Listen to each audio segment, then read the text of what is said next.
সত্যি বিয়ে করব? পারবি সহ্য করতে? পা ভেঙে হাতে ধরাই দিব অন্য মেয়ের সাথে কথা বললে, অন্য মেয়ের কথা মুখে আনলে। কিডন্যাপ করে বিয়ে করছো, এখন অন্য কোনো মেয়ের কথা মুখেও আনতে পারবে না, না হলে খবর খারাপ করে দিব। আমাকে থ্রেট দিচ্ছিস? তোর সাহস তো কম না। তোমার সাহস অলওয়েজ বেশি ছিল, না হলে তোমার মতো কুমড়ো পটাশ হাতির সাথে সংসার করছে কি করে? তুমি তো শুধু হাতি না, রাক্ষস, জিরাফ, তালগাছ, ভুতুম প্যাঁচা, সবকিছু তুমি, বুঝছো? নামের সাথে কিছু কাজও করতে হবে দেখছি।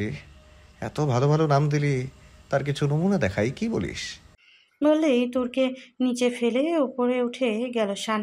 তুরকে ছোট ছোট চুমু দিয়ে ভরিয়ে দিয়েছে। আস্তে আস্তে চুমুগুলো কামড়ে পরিবর্তন হচ্ছে। তোর চেয়েও কিছু বলতে পারছে না। শানের কাছ থেকে নিজেকে সরানোর মতো কোনো শক্তি তার কাছে নেই। তোর চোখ বন্ধ করে শানের ভালোবাসা উপলব্ধি করছে। বউ, তোকে আজ জীবনের গল্প বলবো, শুনবি?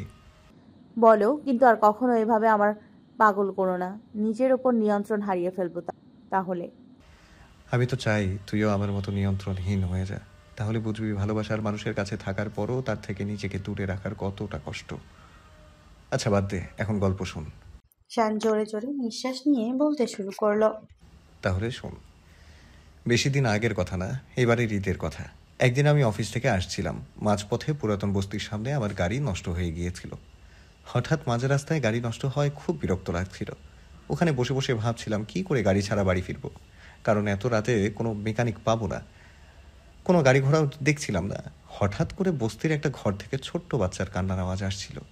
আওয়াজ শুনে বোঝা যাচ্ছিল বাচ্চাটা একা না, সাথে আরও একটা বাচ্চা আছে, মানে দুজন বাচ্চা কাঁদছিল। আমি কৌতূহল নিয়ে সেখানে গিয়ে দেখি বাচ্চার মা পাতিলে কিছু পানি নিয়ে নাড়ছে আর বলছে। মহিলাটির পাশে মাঝবয়সী যুবক বসে কাঁদছিলেন। সম্ভবত লোকটি মহিলাটির স্বামী, আর পিচ্চি দুটো তাদের সন্তান। নিজের কৌতূহলকে দমন করতে না পেরে সরাসরি তাদের কাছে গিয়ে জিজ্ঞেস করলাম, কি হয়েছে এখানে, বাচ্চারা কাঁদছে কেন? লোকটি করুণ চোখে একবার আমার দিকে তাকালো, তারপর বলল, সামনে ঈদ, পোলাপান নতুন জামা কাপড় চায়, ভালো খাওয়ান চায়। আমিও তাদের বাবা হইয়া কিছু দিতে পারি না। ভালো কাপড়, ভালো খাওয়েন দূরের কথা, 2 দিন হলো আমার 2 মানুষ না খাইয়া আছে। পোলাপান দুইটা সকাল থেকে কিছু খাবার পরে নাই। কি করে খামো কন? ঘরে ডাল চাল কিছুই নাই, কাম কাজ নাই, হাতে টাকা পয়সাও নাই। কি কইরা পোলা পানের মুখে ভাত তুলিয়া দিব? দুধের বাচ্চা কিছু বোঝে না। 5 দিন আগে বইয়ের চুল বেচা যা আইছিল সেটা দিয়ে চাল ডাল কিনা বাচ্চা দুইটারে খাইতেছি। এক বেটা কাম নিয়েছিল, শালায় কয় বউরে রাইতে দিয়ে যাবি, তাহলে 2 মাস কামে রাখিম। শালারে লাথি মাইরা চলে আসছি। লাগবে না বউরে বিক্রি কইরা কাম না খাইয়া মরি তাও ভালো। লোকটি কথাগুলো যখন বলছিল তখন তার 2 চোখে পানি ঝলমল করছিল, মনে হয় এনি টাইম পড়বে। বউটা লজ্জায় মাথা নিচু করেছিল। তাদের দেখে বোঝাই যাচ্ছিল তাদের অবস্থা খুব কষ্টকর। অন্যদিকে বাচ্চা দুটো অনবরত কাঁদছিল। বাচ্চা দুটোর বয়স বেশি না, একটার 3 আর একটার 5 হবে। আমি লোকটাকে কিছু টাকা দিয়ে বললাম বাচ্চাদের জন্য খাবার আনতে। প্রথমে না করলেও পরে বাচ্চা দুটোর কান্না দেখে তিনি রাজি হয়ে গেলেন। লোকটা যেতেই আমি বাচ্চা দুটোর সাথে কিছুক্ষণ কথা বললাম। লোকটির বউ আমার সামনে আসেনি। আগেই খেয়াল করেছিলাম তার কাপড়ের অনেকটা অংশ ছেঁড়া ছিল। লোকটি আসার সাথে সাথে বাচ্চা দুটো খাবার নিয়ে খেতে শুরু করলো। লোকটির চোখে কৃতজ্ঞতার পানি, আর বাচ্চাদের মুখে খাবার তুলে দেবার হাসি। তাদের অবস্থা দেখে নিজের চোখেই পানি এসেছিল। আসার আগে লোকটির হাতে কিছু টাকা আর অফিসের কার্ড দিয়ে এসেছিলাম, আর বলেছিলাম যেন কাল সকালেই অফিসে দেখা করে, আমি চাকরি দেব। আমি লোকটার ভেতরে সততা দেখেছি, যা আজকাল মানুষের মধ্যে অনেক কম, তাই তাকে আমার পার্সোনাল বডিগার্ড হিসেবে রেখে দিলাম। শানের কথা শুনে তোরের চোখ থেকে পানি পড়ছে টুপ টুপ করে। কতটা অসহায় হলে একজন বাবা বাচ্চাদের মুখের খাবার তুলে দিতে পারে না? মা কতটা অসহায় হলে নিজের চুল বিক্রি করে সন্তানের মুখে খাবার তুলে দেয়? যেখানে সমাধান সাধারণ মানুষেরা দুমুঠো ভাত পায় না, সেখানে বড়লোকেরা কত খাবার অপচয় করে। কত বিলাসিতার মধ্যে বড়লোকেরা থাকে, অথচ সাধারণ মানুষেরা তাদের মৌলিক চাহিদা পূরণ করতে পারে না। সমাজের উঁচু নিচু প্রকারভেদ মানুষরা নিজেরাই তৈরি করেছে। মহান সৃষ্টিকর্তা এসব নিয়মকানুন সৃষ্টি করেননি, তিনি শুধু মানুষ সৃষ্টি করেছিলেন। মানুষের মধ্যে অহংকার, লোভ, শয়তান দিয়ে গেছে। আমাকে তাদের কাছে একবার নিয়ে যাবা? আমিও তাদের একবার দেখতে চাই প্লিজ। তোর, তুই তাদের চিনিস। আমার বডিগার্ড রহিমকে দেখেছিস মনে আছে? আমি তার জীবনের কথাই বলছিলাম। শুধুমাত্র একটা সুযোগ দিয়েছি বলে দেখ তার ছেলেমেয়েরা, তার পরিবার কত ভালো আছে ভাবতে পারছিস? আসলে মহান সৃষ্টিকর্তা যা করে ভালোর জন্যই করে। সেদিন আমার গাড়ি নষ্ট না হলে হয়তো তাদের পরিবার আজ না খেয়ে মরে যেত। আমারও উচিত সৃষ্টিকর্তাকে ধন্যবাদ দেয়া। তিনি আমাকে তোমার মতো একজন ভালো আদর্শ স্বামী দিয়েছেন, যাকে নিয়ে নিঃসন্দেহে গর্ব করা যায়।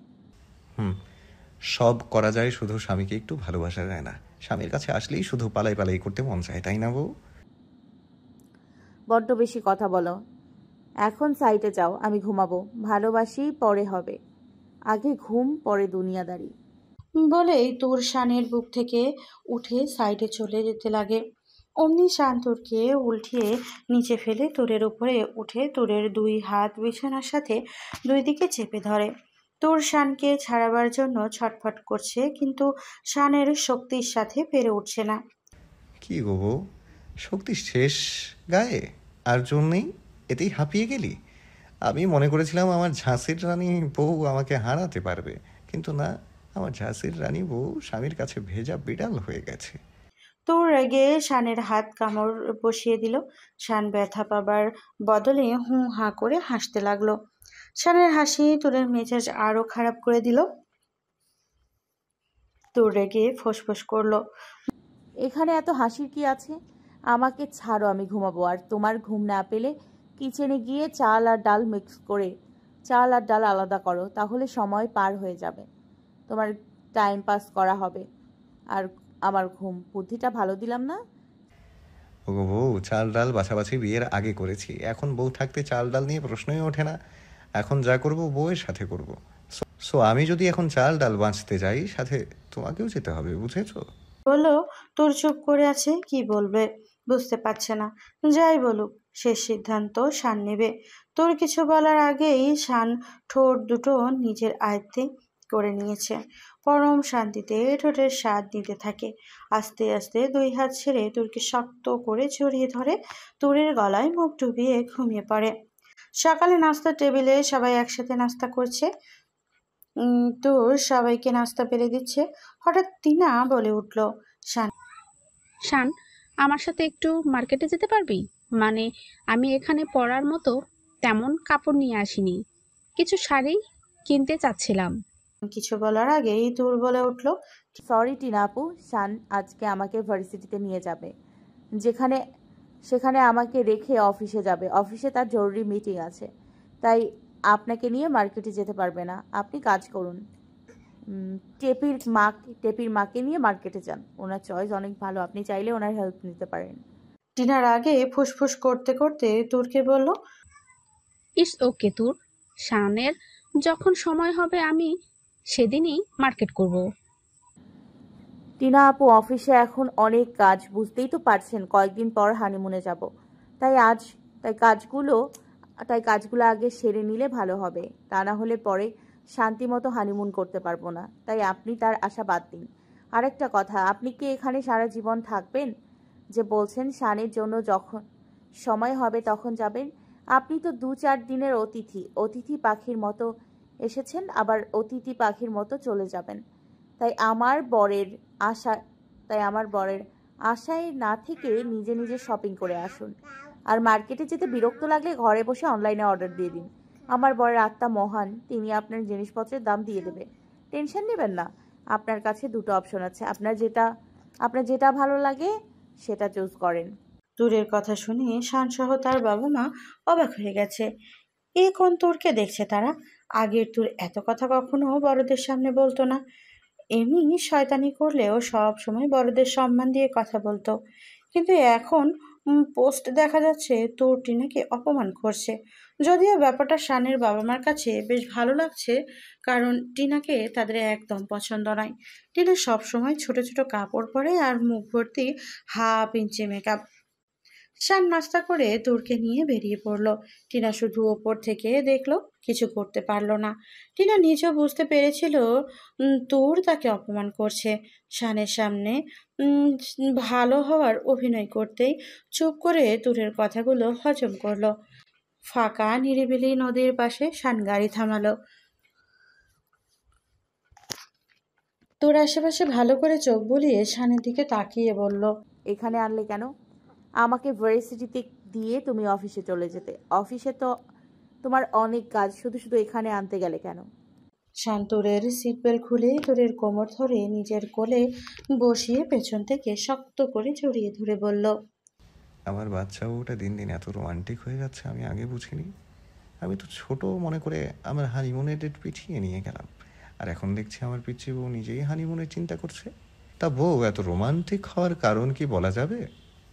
তোর শানকে কোনো দিয়ে গুঁতো মেরে বলল, বেশি কথা বলো কেন? আমি শুধু তোমাকে ওই শাকচুন্নি ব্যাকটেরিয়ার থেকে দূরে রাখার জন্য হানিমুনের কথা বলেছি। এর থেকে বেশি কিছু নয়। শখ কত? আমার সামনে বলে আমার বরের সাথে শপিং করতে যাবে, বেয়াদ্দব মেয়ে। আর শোনো, তুমি ওই শাকচুন্নির থেকে দূরে থাকবা। শান কিছু না বলে তোরের পিঠে নাক ঘষছে। তোর শানের এমন স্পর্শ বারবার কেঁপে উঠছে, কিছু বলতেও পারছে না। যার বলার ছিল সব কিছু গলিয়ে ফেলেছে। ঠিক তখনই তোরের ফোন বেজে উঠল। তোর ফোনটা দেখে চমকে যায়, কারণ ফোনের ওপরে ছিল মেঘ। মেঘের কথা কিছুদিন থেকে তোরের মাথায় আসেনি। তোর সবসময় শানকে নিয়ে চিন্তিত থাকতো, তাই হঠাৎ মেঘের ফোন থেকে অবাক হয়। মেঘ তোরকে বলে শানের মতে আবিরের পেটে কুকুরের বাচ্চা আছে। আবিরের শুধু কামড়ায়, আর বিড়ালটা ছিল এনিওয়ে, সেটা মারেনি, বরঞ্চ নিজের কাছে রেখে আদর করে। মেঘের কথা শুনে তোরের খুব হাসি পাচ্ছে। এক সময় তুরও মেঘের মতো বোকা বোকা কথা বলতো, কাজও করতো। দুই বান্ধবী মিলে খোশ গল্প শুরু করে দিয়েছে। শান যে তোরের কাছে আছে, তোর এক প্রকার তাকে ভুলে গল্পে মেতে উঠেছে। এতে শানের প্রচুর রাগ উঠছে, তাই শান তুরের কোমর দুই হাতে নিয়ে স্লাইড করতে শুরু করলো। শানের হঠাৎ আক্রমণে তুরের থেকে ফোন পড়ে গেল। শান মনের সুখে তার কাজ করছে, তুর যে ছটফট করছে। কি করছো শান? আমার কাতুকুতু লাগছে তো, হাত সরাও প্লিজ। তুমি যখন তখন রাস্তাঘাটে শুরু হয়ে যাও। শান নেশা ভরা কণ্ঠে পিঠে নাক দিয়ে স্লাইড করতে করতে বলল, বউ, এখন আমরা যেখানে আছি আশেপাশে একটু তাকিয়ে দেখ, কাউকে দেখতে পাচ্ছিস কিনা? তোর কি মনে হয় আমি মানুষের সামনে তোর সাথে রোমান্স করব? তোমার ভরসা নেই, তুমি করতেই পারো। এখন বাইরে আছো, তারপরেও আমাকে ছাড়ছো না। শানের এখন তুরের কোনো কথা কানে যাচ্ছে না, নিজের মনে আদর করতে ব্যস্ত। তুরের নিঃশ্বাস আস্তে আস্তে ভারী হয়ে আসছে, হাত পা কাঁপছে, অস্থিরতা বাড়ছে, কিছু বলতেও পারছে না। শানের ছোট ছোট চুমুগুলো আস্তে আস্তে ছোট ছোট কামড়ে পরিণত হচ্ছে। হঠাৎ করেই তুরকে সামনে ঘুরিয়ে তুরের ঠোঁট নিজের মধ্যে নিয়ে নিল। কিছুক্ষণ তুলে ঠোঁটে চুমুকিয়ে কপালে গভীরভাবে চুমুকে দিল। নেশাভরা কণ্ঠে বলল, বউ, তুই কবে বুঝবি আমাকে? বেহায়া মন সবসময় তোকে কাছে পেতে চায়, পারি না তো আর নিজেকে নিজের মধ্যে রাখতে। মন যে বারবার চায় তোর মাঝে নিজেকে হারাতে। কবে আমাকে আপন করে নিবি বলতো? এই সাদা কালো জীবন কবে রঙিন করবি? শানের প্রতিটা কথা তুরের বুকে বিচ্ছে। শান ভুল কিছু বলেনি, ঠিকই তো বলেছে। কতদিন স্বামীকে তার অধিকার থেকে বঞ্চিত রাখবে, আর কতদিন শান ধৈর্য ধরবে? শানের কথায় খারাপ লাগলেও তার থেকে বেশি শানের কাজে লজ্জা পেয়েছে। তোর কিছু না বলে শানের বুকে মাথা দিয়ে চোখ বন্ধ করে শুয়ে পড়ল। শান কিছু না বলে তোরকে নিজের বাহুতে আবদ্ধ করে মাথায় হাত বুলিয়ে যাচ্ছে। কিছুক্ষণ পর চোখ বন্ধ করে শান বলল, তোর তোর ভার্সিটিতে তোকে কিছু ছেলে ডিস্টার্ব করে আমাকে আগে বলিসনি কেন? আমাকে তোর আমাকে তোর কথা অন্যের কাছ থেকে জানতে হবে কেন? শানের কথা শুনে দূরে হাত পা কাঁপছে। মুহূর্তেই কণ্ঠ চেঞ্জ হয়ে গেছে। কিছুক্ষণ আগে যে কণ্ঠে মধুরতা অনুভব করেছে, এখন সেই কণ্ঠে কঠোরতা অনুভব করছে। তোর কাঁপা কাঁপা গলায় বলল, আমি চাইনি আমার জন্য তোমার কোনো অসুবিধা হোক। এমনিতেই তো আমি তোমাকে কোনো কোনো সুখ দিতে পারি না। আমার কাছে শুধু একটু ভালোবাসার জন্য পড়ে আছো, আর আমি তোমাকে সেটাও দিতে পারি না। তাহলে শুধু শুধু তোমার সমস্যা বাড়াতে যাব কেন? যে কণ্ঠে কঠোরতা ছিল এখন সেই কণ্ঠে শানের চোখে প্রকাশ পেয়েছে। শান তুরের চুলের মুঠি ধরে মাথা উপরে তুলে তুরের ঠোঁটে ঠোঁট চেপে ধরলো। ঠোঁটে চুমোর বদলে কামড় দিতে লাগলো। তোর বুঝতে পারলো শান তার উপরে রাগ করেছে। কিছুক্ষণ পর তুরকে ছেড়ে দিয়ে বলল, যেদিন আমি থাকবো না সেদিন বুঝবি। কোনো দিনও আমাকে বুঝিসনি, আর বুঝতেও পারবি না। কয়েকদিন তুই ভার্সিটিতে যাওয়ার জন্য জেদ করিসনি, তাই আমার তখনই সন্দেহ হয়েছিল, কিন্তু তোকে কিছু বলতে পারছিলাম না। তাই লোক লাগিয়ে খবর পেলাম তোকে কিছু ছেলে পেলে ডিস্টার্ব করছে। তোর কথা আমাকে অন্য কারো কাছ থেকে জানতে হবে এটা আশা করিনি। যেখানে যে কোনো সমস্যায় পড়বি আমাকে বলবি। তোর সমস্যার সমাধানে আমার সুবিধা হবে নাকি অসুবিধা হবে, না সমস্যায় পড়বো কিনা সেটা আমাকে বুঝতে দে। তোকে 2 লাইন বেশি পাকনামি করতে যেন আর না দেখি। শান এক নিঃশ্বাসে কথাগুলো বলে তুরকে নিজের সিটে বসিয়ে দিল। গাড়ি স্টার্ট দিয়ে একেবারে অফিসে নিয়ে এসেছে। অফিসের সবার সাথে তুরকে নিজের স্ত্রী হিসেবে পরিচয় করিয়ে দিল, যেটা তুরের খুব ভালো লেগেছে। শান তুরের সাথে কথা বলছে না, তুরের এটা খুব খারাপ লাগছে। শান তার উপরে রাগ করে আছে, তাই প্রথমে শানের রাগ ভাঙানো উচিত, কিন্তু কিভাবে ভাঙাবে তা বুঝতে পারছিল না। অনেক বুদ্ধি কাটিয়ে তোর দাদিকে কল করলো। দাদির সাথে কিছুক্ষণ কথা বলে ফোনটা রেখে দিল। তোরের চোখে মুখে অন্যরকম আবহাওয়া বিরাজ করছে। শান কিছুক্ষণ ধরে তোরকে পর্যবেক্ষণ করছে। তোরের হাবভাব তার কাছে ভালো লাগছে না। শান বিদেশি ক্লায়েন্টদের সাথে মিটিং করছে। তোর হঠাৎ করে উড়ে এসে মিটিং রুমে শানের কোলে বসে পড়ল। তোরের হঠাৎ এমন করে শান চমকে উঠল। মিটিংয়ে উপস্থিত থাকা বিদেশি ক্লায়েন্টরা মুখ টিপে হাসছে। শান সবার কাছে ক্ষমা চেয়ে তোরকে নিজের স্ত্রী হিসেবে পরিচয় করিয়ে দিল। সবাইকে বলে কিছু সময়ের জন্য নিজের কেবিনে গেল। তোর এটা কি ধরনের বেয়াদবি? তুই জানতি না ভেতরে মিটিং চলছে? তাহলে এমন করার মানে কি? মানে আমার বরের কোলে বসতে ইচ্ছা করেছে তাই বসেছি। তার জন্য তুমি এত কথা শোনাচ্ছ কেন? আমি তো তোমার কোলে বসিনি, বসেছি তো নিজের একমাত্র বরের কোলে। শনিবার নিজেই তোরকে জড়িয়ে ধরে বলল, এত পাম মেরে লাভ নেই। তুই কেন এমন করেছিস আমি ভালো করে বুঝতে পারছি। তাই আর কোনো শয়তানি না করে আমাকে কাজটা শেষ করতে দে, তাড়াতাড়ি বাড়ি যাব। শানের গলায় জড়িয়ে তোর বলল, আমি কাছে আসলেই পালাই পালাই করো আর দোষ দাও আমার। তোর বেশি কথা না বলে আমাকে ছাড়, আমাকে মিটিংটা শেষ করতে দে, আমি পরে তোর সাথে কথা বলছি। শান আর তোর বাড়ি ফিরে দেখে সাদ, তরি আর দাদি এসেছে। তোর দাদিকে দেখে খুশিতে জড়িয়ে ধরলো। দাদি তোরের কানে ফিসফিস করে কিছু বলল। শান বিষয়টা দেখলো কিন্তু কিছু বুঝতে পারলো না। কি গো সিনিয়র গার্লফ্রেন্ড, শুধু তোরকে জড়িয়ে ধরবে, আমাকে ধরবে না? আমাকে এত তাড়াতাড়ি ভুলে গেলে? কি কও না জামাই, তোমারে কি আমি ভুলবার পারি? তুরে দাদারে ভুলবার পারি, কিন্তু তোমারে ভুলবার পারুম না। তুমি আমার কত ভালোবাসো।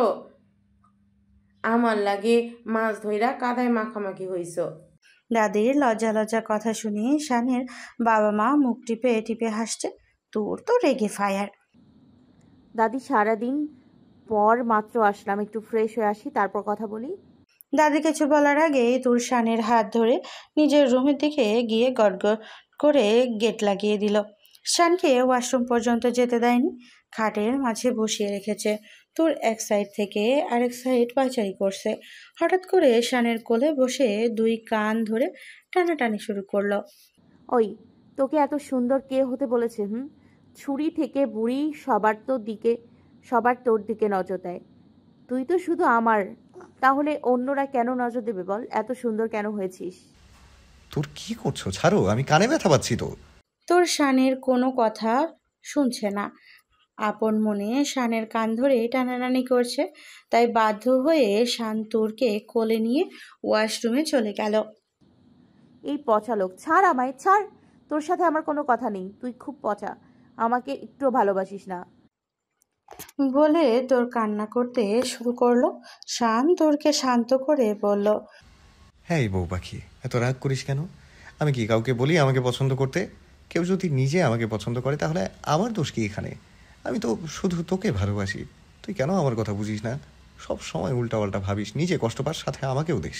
তোরের কান্না কিছুটা শান্ত হলো। তোর চাতক পাখির মতো তাকিয়ে বলল, আমাকে ছেড়ে কখনো যেও না, আমি বাঁচতে পারবো না। তোমাকে হারাবার খুব ভয় হয় জানো তো, খুব ভয়।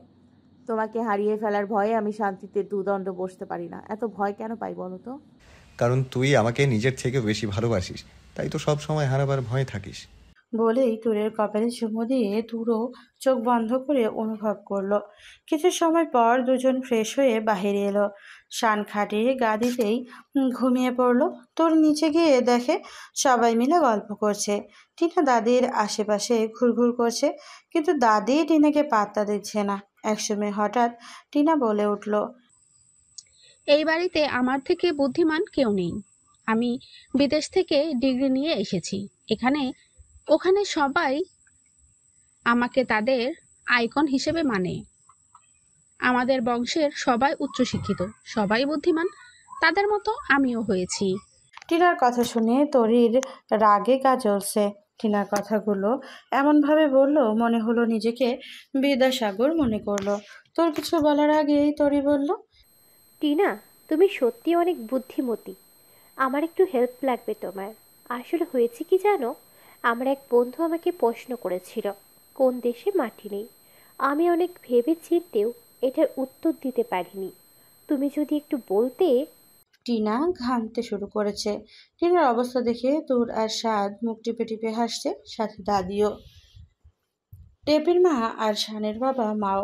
টিনা রেগে বলল, তোমার লোক প্লাসরা সবসময় ভুলভাল কথা বেশি বলে। এমন কখনো হয় না, সব দেশের মাটি আছে। ফালতু প্রশ্ন। সাদ এবার মুখ খুলে বলল, আসলে হয়েছে কি, কোনো জিনিস নিয়ে বেশি অহংকার করতে হয় না। তোমার কি মনে হয় তুমি বিদেশ থেকে ডিগ্রি নিয়েছো, বিদেশ থেকে পড়াশোনা করেছো দেখে তুমি জ্ঞানী? অথচ দেখো, তুমি সাধারণ একটা প্রশ্নের উত্তর দিতে পারলে না, এই তোমার জ্ঞানের পরিচয়? আমাদের দেশে প্রাইমারি পড়া বাচ্চারা পর্যন্ত এই প্রশ্নের উত্তর দিতে জানে, অথচ তুমি গ্র্যাজুয়েশন কমপ্লিট করার পরেও উত্তর দিতে পারলে না। তার মানে তুমি সুশিক্ষা শিক্ষিত নয়। আশা করি আজকের পর থেকে নিজেকে নিয়ে এত বেশি অহংকার করবে না। তখনই তোর বলে উঠল, হায়রে আমার মাটি ছাড়া দেশ, সন্দেশ। হায়রে আমার মাটি ছাড়া দেশ, সন্দেশ। তখন দাদি বলল, শোন মুখ পুরি, মাইয়া মানুষের বেশ বুদ্ধি থাকা ভালো না। মাইয়া মানুষের বেশি বুদ্ধি থাকা ভালো না। যত কম বুদ্ধি থাকবো তত ভালো। বিয়া শাদি বয়স হইছে, বিয়া কইরা লও, নইলে তোর মতো হ্যাংলা শাকচুনিরে কেউ বিয়া করব না। দাদির অপমানে টিনার গা জ্বলছে। মনে মনে বলছে, দাঁত ছাড়া বুড়ি, দুদিন পর কবরে যাবি আর আমাকে বলিস আমার বিয়ে হবে না? তুই জানিস আমার পেছনে কত ছেলে ঘুরঘুর করে? শুধুমাত্র আমি সানকে ভালোবাসি দেখে ওদের সব অপমান সহ্য করছি না। সব কয়টাকে ঘাড় ধরে বের করে দিতাম। কি গো নানসামাই, শাকচুনি কথা কও না কেন? বিয়া শাদি নিয়া কিছু ভাবছো নাকি এমনি ঢং ঢং কইরা ঘুরে বেড়াও? আমাগো গ্রামে কালু একটা পোলা আছে, শুধু মাথায় চুল নাই, ওর লগে তোমার বিয়া ঠিক কইরা দিমু। দাদির কথা শুনে তরি দুজনেই জোরে জোরে হাসতে শুরু করলো। তাদের দেখে শানের মা বাবাও হাসছে। তরি বলল, সরি টিনা, আসলে বুঝতে পারিনি আমার প্রশ্নে তোমাকে এতটা অপমানিত হতে হবে। আমি তো শুধুমাত্র নর্মালভাবে প্রশ্নটা করেছিলাম।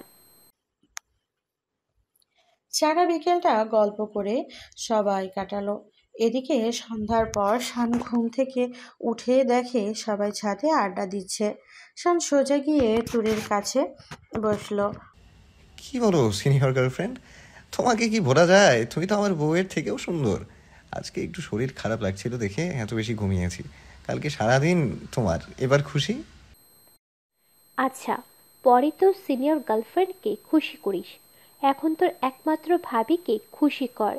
সাদ বলেছে তুই নাকি সুন্দর গান করিস, তাহলে একটা গান শোনা এখন। কি বলো ভাবি, আমি গান পারি না, তাই তোমাকে ভুলভাল কথা বলেছে। নিজে ভালো পারে তাই নিজের কথা না বলে আমার কথা বলেছে। বিশ্বাস না হলে বলে দেখো, ভার্সিটি লাইফে গান গিয়ে কত মেয়েকে পটিয়েছে। ভাগ্যক্রমে তুমি আমার ভাবি হয়েছো, না হলে কোন শাকচুনি নিয়ে ঘরে আসতো কে জানে। না গো বউ, শান মিথ্যা কথা বলছে। তুমি তো আমাকে চেনো। তোমার মনে হয় আমি কারোর সাথে লাইন মারতে পারবো, কাউকে পটাতে পারবো? যদি পারতাম তাহলে কি তোমার মতো ডাইনিকে নিয়ে ঘর করতাম? এই কি বললি তুই? আমার সাথে ঘর করতে আফসোস হচ্ছে? ঠিক আছে যা, আজকে থেকে তোর ঘরে থাকা বন্ধ। তোর যেখানে ইচ্ছা যার সাথে ইচ্ছা গিয়ে থাক, আমার ঘরে আর ঢুকবি না। ও বউ, কি কথা কও? তোমার সাথে না থাকলে আমার ঘুমই আসে না। আমি তো শুধু মজা করে বলছিলাম, এই আর কি। তোর মজার আমি গুষ্টি মারি। তুই তোর মজা নিয়ে থাক, আমার আশেপাশে আর আসবি না। তরি রাগ করে নিচে চলে গেল। সাদ তরির পেছনে পেছনে যেতেই শান চিল্লিয়ে বলল। সাদ হাত উঠিয়ে ইশারায় বলল। তোকে দেখে নেব পরে। আমার ঘরে আগুন লাগানোর মজা তোকেও বোঝাবো। সাদ চলে যেতেই তোর শানকে কোনো দিয়ে গুঁতো মেরে বলল। দুলাভাই দুলাভাই আর আপুর মধ্যে গন্ডগোল পাকিয়ে কি লাভ হলো আমার? দুলাভাই মোটেও এমন ছেলে না, তিনি খুব ভালো আর আপুকেও ভালোবাসে খুব। তুরকে দুই হাতে জড়িয়ে শান বলল। বউ, ভাই কেমন ভাবি খুব ভালো করে জানে। ভাবি শুধু মিছে মিছে রাগ করছে, কারণ ভাবি চায় ভাই তার রাগ ভাঙাক, তাকে ভালোবাসুক। এই সময় প্রেগনেন্ট মেয়েদের মুড চেঞ্জ হয়, তাদের অনেক আবদার আজও আজব হয়। এখন তুই বুঝবি না, চিন্তা করিস না, ভাই ভাবির মধ্যে কোনো ঝামেলা হবে না, দেখে নিস। সাথে আরো কিছুক্ষণ গল্প করে নিচে নেমে সবাই রাতের খাওয়া দাওয়া করলো। তারপরে সবাই যে যার ঘরে শুতে চলে গেল। 2 দিন পর তরি একসাথে ছাদে বসে আচার খাচ্ছিল। দাদি মিটিমিটি হেসে বলল। কি গো, তোর এত আচার খাস কেন? তুই কি পোয়াতি হলি? দাদির কথায় তুরের কাশি উঠে গেল। দূর থেকে তুরের কাশি দেখে শান কাছে এসে বলল। শানের এই কথায় তোর লজ্জা পেল, নিজে চলে গেল। তুরের যাওয়া দেখে সবাই জোরে জোরে হাসতে শুরু করলো।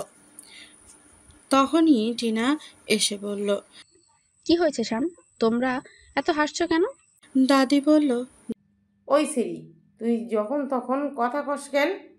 দেখোস না শান বাপ হইব সেই খুশিতে হাসতাছে, আর তুই হাসির মধ্যে বাপা রাখতে আইছস? দাদির কথায় টিনা ঘাবড়িয়ে গেল। মনে মনে বলল, এটা কি করে হতে পারে? আমি তোরকে প্রতিদিন ওষুধ দেই, ওষুধের কাজ ঠিক মতো হওয়ার জন্য প্রতিদিন দিতে হবে।